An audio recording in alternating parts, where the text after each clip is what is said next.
जय भोजपुरी रउआ लोग से एगो निहोरा बाकी लाल रंग के सब्सक्राइब बटन के दबा के भोजपुरी फैंस क्लब से जुड़ जाए जा और ये घंटी वाला बटन के दबा के भोजपुरी के सब जानकारी बिल्कुल फ्री में मोबाइल पे पाई जा।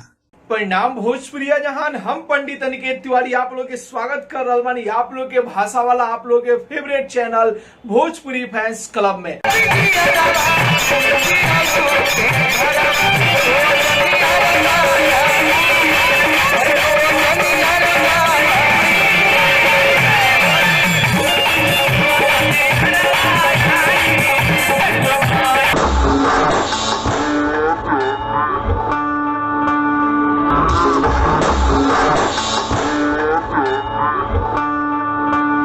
और साथ ही साथ आप लोग हम रिपोर्ट बता दी कि गोलू राजा अब खतरा से बाहर बाड़े। जी हाँ, जितना भी उनकर प्रशंसक बाड़े भोजपुरी समाज के लोग बा सब कोई उनका खातिर दुआ और प्रार्थना करत रहे। तो आप लोग के दुआ प्रार्थना जो कि गोलू राजा के लाग चुकल बा। जी हाँ भैया, ऑपरेशन उनकर सक्सेसफुल हो चुकल बा। अब गोलू राजा जो कि खतरा से बाहर बाड़े, जब उनकर गोली लागल है तब वो गंभीर हालत में रहन। जी हाँ भैया, बहुत ज्यादा उनका शरीर से खून भी बह चुका रहे, लेकिन आप लोग के दुआ और प्रार्थना जो कि गोलू राजा के लाग चुकल बा और गोलू राजा खतरा से बाहर बाड़े। लेकिन फिलहाल में उनकर इलाज चल रहा बा। आप लोग के बता दी भैया कि कल बलिया में एगो बर्थडे पार्टी में जो कि गोलू राजा अपन प्रोग्राम करे गई रहन, जहां पे हवाई फायरिंग में 2 गोली उनको भी लाग गई, जिसे कि आप लोग वीडियो देखनी जा। तो यह साफ तौर से लापरवाही बा प्रशासन के, सरकार के। तो प्रशासन और सरकार से भी सवाल बा कि आखिर ऐसा काहे हो रहा बा? का आप लोग के सिक्योरिटी इतना मजबूत नहीं के? क्या कार्यक्रम में आप लोग मौजूद ना रह जा? तो प्रशासन से और सरकार से भी सवाल बा कि आखिर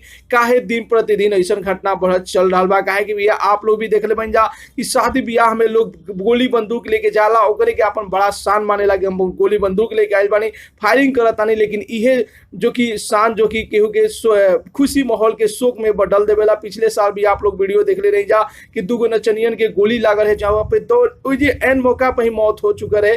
तो इस शान के आप लोग छोड़ दी जा, शादी ब्याह में आप लोग नाची जा, खुशी से झूमी जा, गोली बंदूक मत छोड़ी जा, जो कि बहुत ही सरासर गलत बात बा। लोग ले जाला गोली बंदूक अपन शान खातिर हम गोली बंदूक ले बानी, तो बड़ा ही हमारे लोग इज्जत दी। तो बहुत ही गलत काम बा, जिसे कि आप लोग प्रूफ के तौर पर वीडियो देख लीजिए। तो फिलहाल में यही रिपोर्ट बा कि गोलू राजा जो कि खतरा से बाहर बाड़े, अब उनको भी फिलहाल में इलाज चल रहा बा। तो भगवान से यही दुआ करम जा कि पूर्ण रूप से स्वस्थ होकर गोलू राजा एक बार फिर से हमने के बीच में आवो, हमने के एंटरटेन कराओ। तो भैया आप लोग भी अपन राय कमेंट बॉक्स में रख सकता नहीं जा, और साथ ही साथ वीडियो के ज्यादा से ज्यादा लाइक करी जा, ज्यादा से ज्यादा शेयर करी जा, और भोजपुरी जगत के हर छोट बड़ न्यूज जाने खातिर अपन भाषा वाला चैनल भोजपुरी फैंस क्लब के जरूर ही सब्सक्राइब कर लीजिए।